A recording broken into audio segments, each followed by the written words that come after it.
I have a fear of heights. I had to put on sunglasses to hide my fear. It's too dangerous. Gotta be stairs. Okay.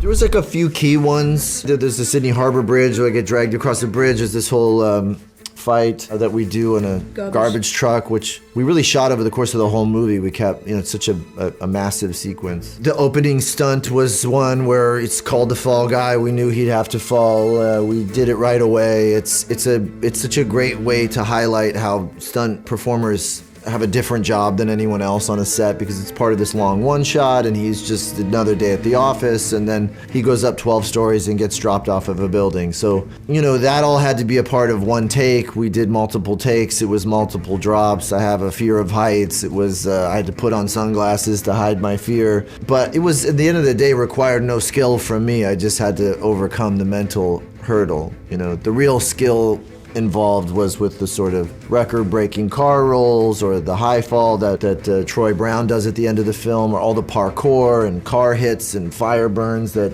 Ben Jenkins does. We've both worked with stunt performers for a long time and on various projects, and there's always an immense gratitude when they step in, because not only are they literally taking the hits for you and they risk more than anyone, but they're very protective of us and celebratory of us when we do the sort of pared back, lame version of what they've just done, and they're an amazing community. It's always felt a little strange that they have to hide their face, they don't get the credit, we're pretending it's you. I understand for the illusion of the story why it should feel seamless, but it also should feel like there's a way to highlight the fact that they're playing your character as well. It's not just you playing your character. I mean, they're actors as well. They're in the same union. But, they don't come to the red carpets or do interviews or talk about the character alongside of you. So this has been special in that way, and that it's really fun to have all of the stunt team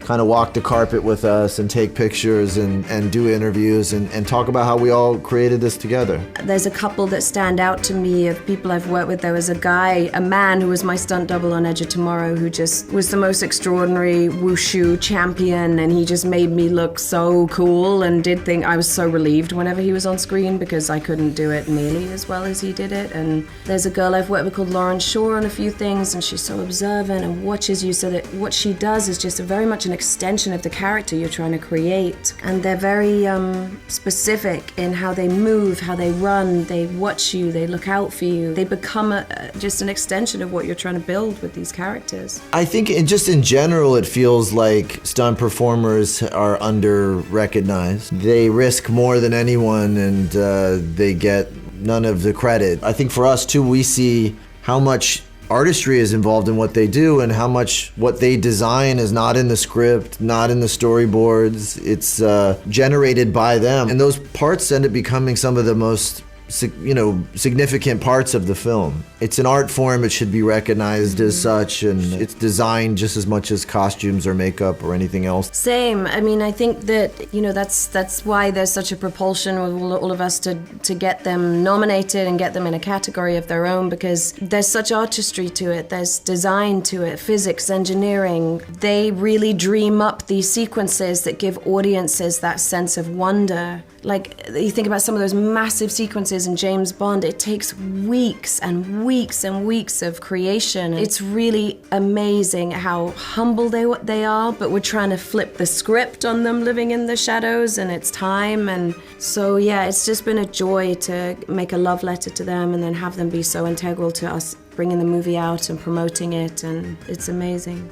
It is. I think, early on we decided that we wanted to celebrate the community that the story was coming from. We were already working inside the Academy for recognition with the core group of stunt people who've been doing it a long time. Academy members at large, governors and et cetera, as well as the public, needed to understand that role is past a technical job, that it's there's an artistry to it, and it's a true design job that is, about not just bringing all of these different things together, but also like creating something that is, either has spectacle or has emotion or makes you laugh, and that is artistic.